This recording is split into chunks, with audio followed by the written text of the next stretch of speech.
So I had a viewer ask about the different sects of Judaism and how they relate to different texts and who holds to what. This is a really big topic.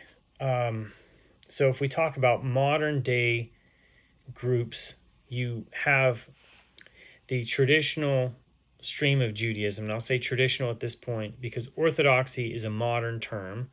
But if you say traditional, you can include the conservative Jews, the Reconstructionist, Reform, because that's a spectrum that the further you get away from tradition and you negate it and become more secularized and modernized and progressive, the further you get away from the tradition, you go down that line. So those are the modern groups, the various divisions of that. But there's a lot of people within these groups.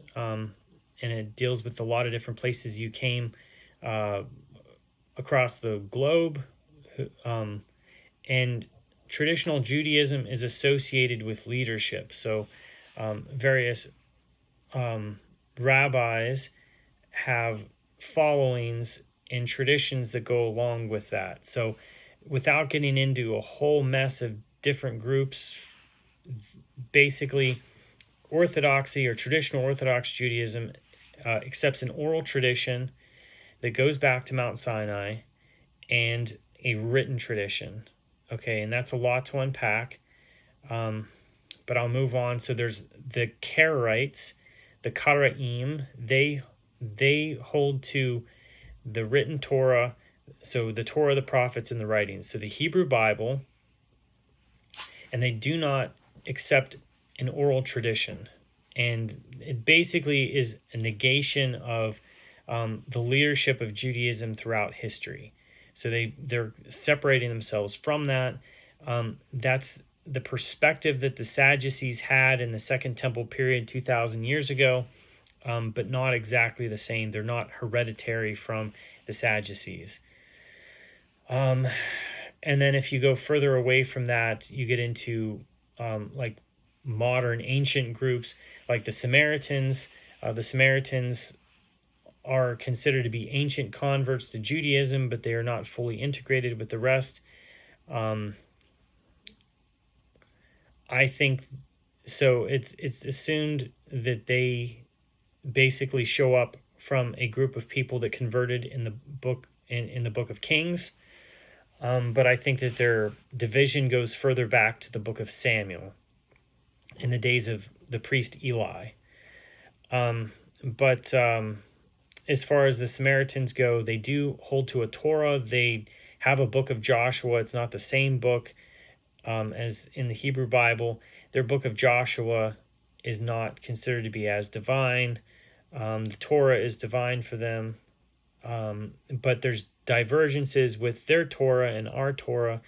In their Torah, the central place of worship is Mount Gerizim, which is just on the it's in the valley of the city of Shechem.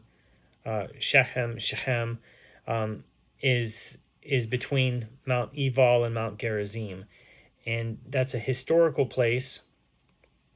And they believe that the place to worship is on Mount Gerizim, and they have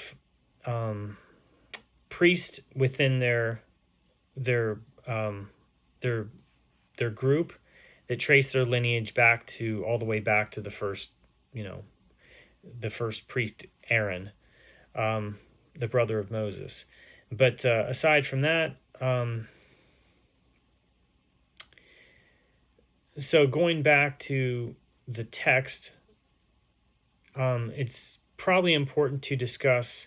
Well, you know what? I'll go back in time in history. So if we go back to the Second Temple period, Josephus, the Jewish traitor that went to the side of the Romans, he records that there are three main groups in Judaism in the Second Temple period.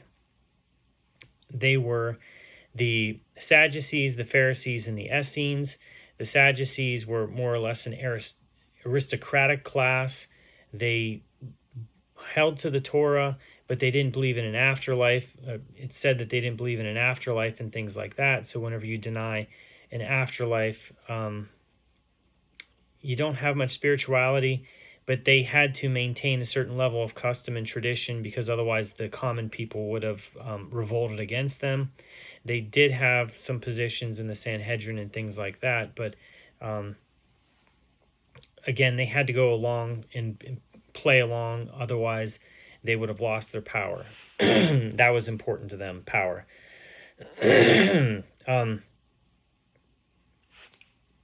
The Pharisees are more or less, the Talmud makes fun of the Pharisees. Christianity is critical, the New Testament is critical of the Pharisees. Christians and a lot of people think that modern day rabbis are Pharisees or the descendants of Pharisees, and it's not exactly true. The modern day rabbis were descendants of the scribes. What's in the New Testament, you see scribes mentioned, scribes and Pharisees. So they were more or less of the scribal class, and that goes back to just the typical leadership, the common leadership.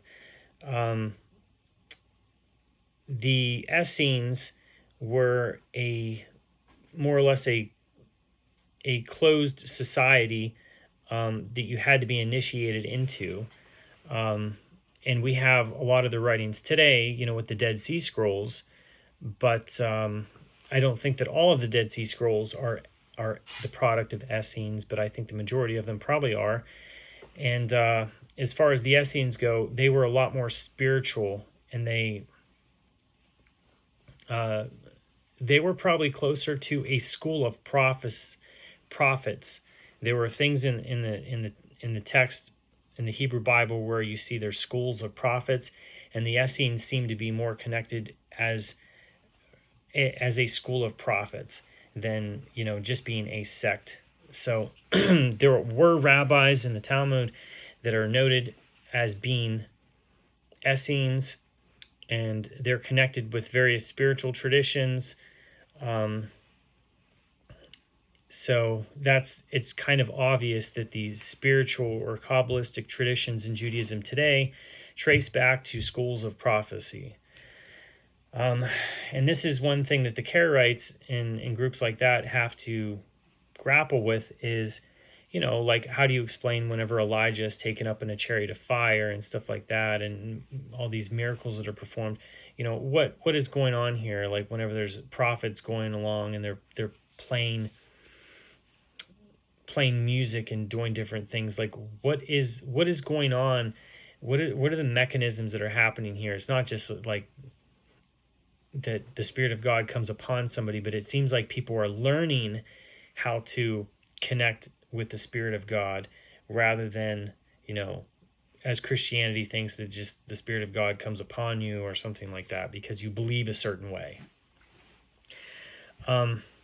So as far as the ancient groups, Pharisees, Sadducees, Essenes, but it is interesting because Christianity in the New Testament, they claim, this is one of the things that I think is just kind of destroys the idea that the historicity of the New Testament. Christians claim that they, in the book of Acts 4:4, it says that there were 5,000 Christians. And Josephus records the smallest Jewish sect to be 4,000 Essenes. So if the Christians outnumbered the Essenes, why didn't Josephus talk about them? Especially when the Essenes were a closed society. And the Essenes, we don't have in their writings that they were Christians at all. We don't have any documentation, anything like that. So you can't claim that the Essenes were Christians. But again, it just kind of destroys the idea of the historicity of the New Testament. And I think there's a lot more problems than that, and maybe this video is not the place to talk about it. Okay, so as far as the oral tradition goes, if you have this is the other problem that the Karaites have to explain.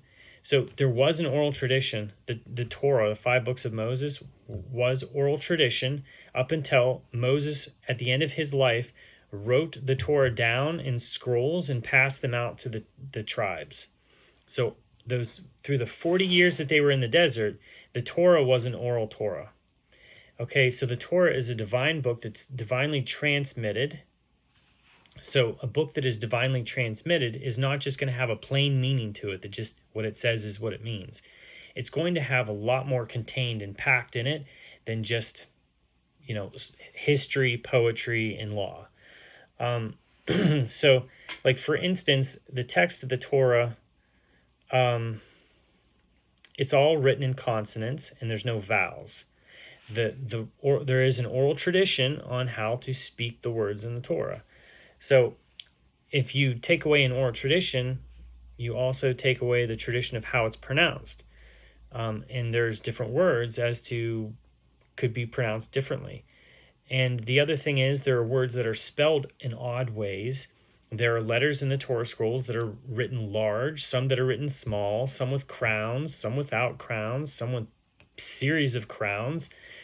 You have all kinds of different things that happen. I mean, there's an entire book, scribal book, that's called basically the Sefer HaTagim, which is it's a book that details all these different like anomalies in the text. And the text is not, many other publishers and stuff like that got things from the Hebrew text, such as paragraphing. The text uses odd forms of paragraphing that we later adopted into our common writing practices. There are other things like large letters. So the book of Genesis, or Bereshit, starts out with a large bait, and then the rest of the letters are a different size.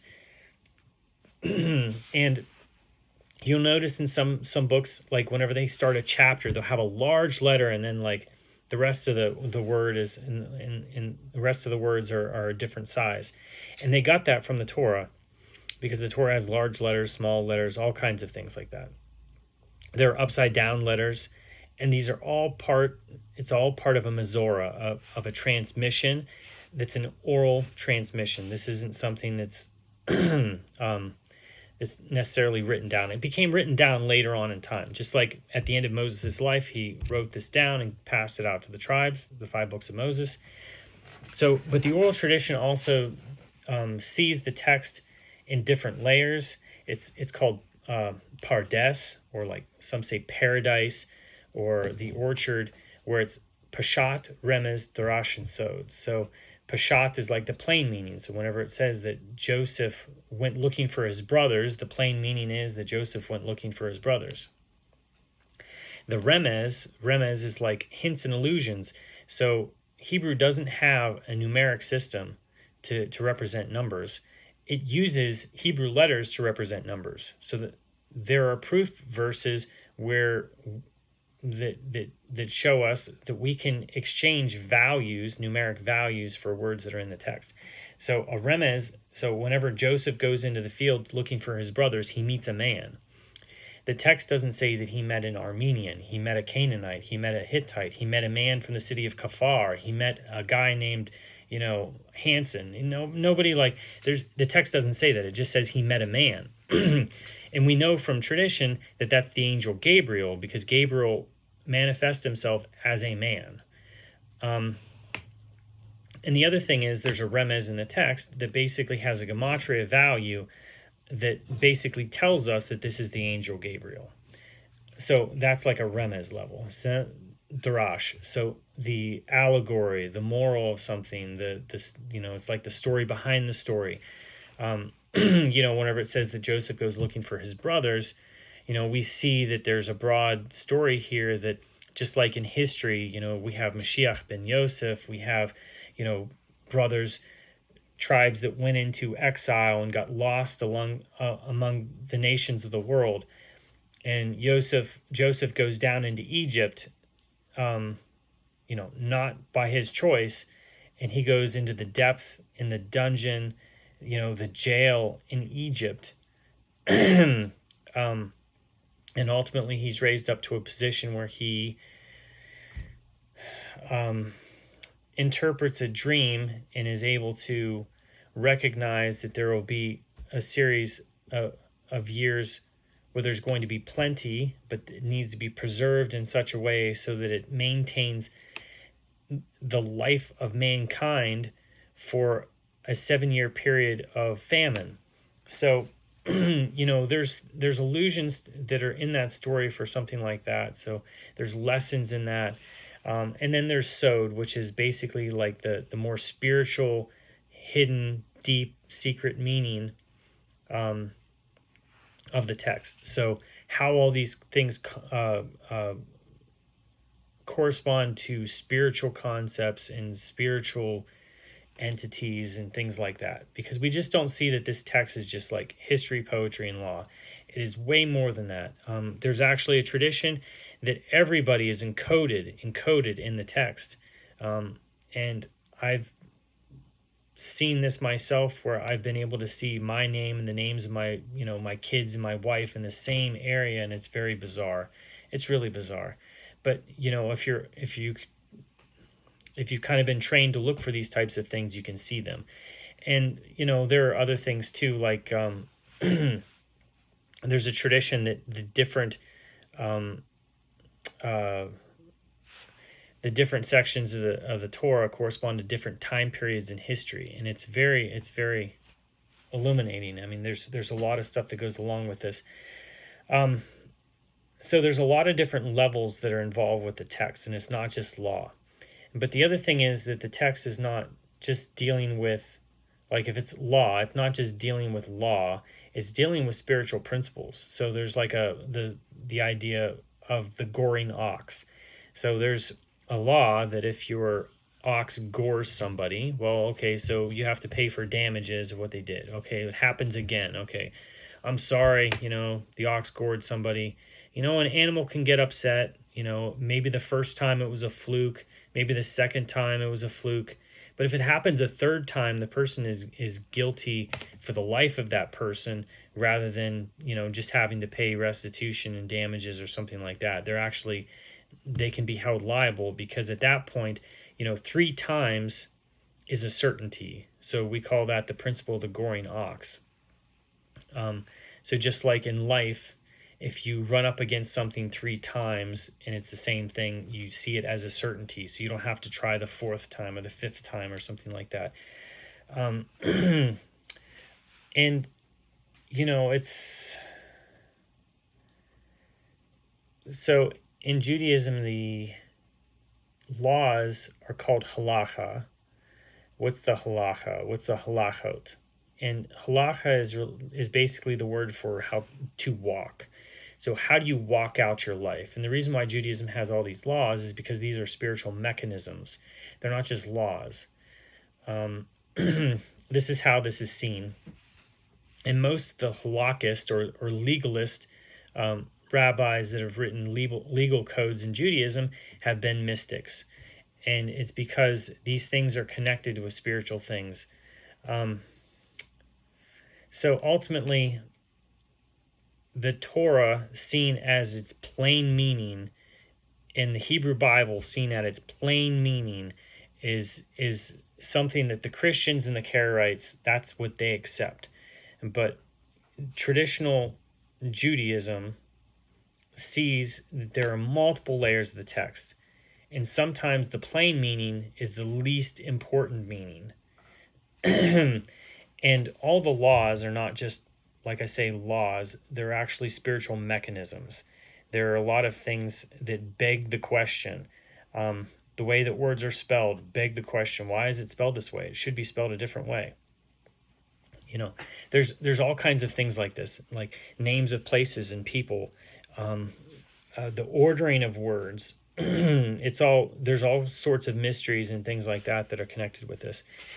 Okay, so the oral tradition of all that type of teaching, the Mizorah, the tradition that's passed down of all that information, is more or less kind of contained in the Talmud, but the Talmud is not all of Jewish tradition.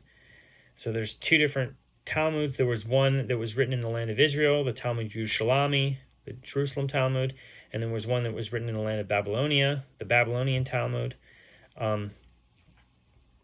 They were written under different governments. So in Jerusalem, when that was written, the Romans were oppressive. they censored things. The Babylonians, they basically let the Jews self-govern themselves. So the Babylonian Talmud is more open and can talk about more things than the Jerusalem Talmud.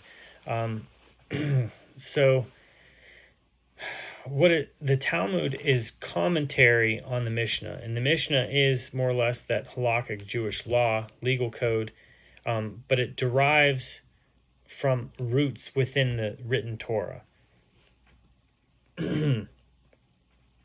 But because it's a legal code for a nation has to deal with all types of laws. It has to deal with uncomfortable topics. And because of that, there are uncomfortable topics and things in there. So you have to deal with not only the law, but you have to deal with the punishment for the law. So that's some of the stuff you'll find in there, but you'll also find other stories, legends, and traditions that are also in there. And these things are also, there's a lot of cryptic language that's in there. There's a lot of, the way that it's written is not very straightforward. It requires a lot of background knowledge. It's connected with a lot of verses in the Hebrew Bible. But ultimately, the spiritual tradition in the legal tradition of Judaism comes from the Talmud. And again, it's hard to understand the text of the Hebrew Bible without having some sort of tradition that goes with it to explain these all kinds of anomalies.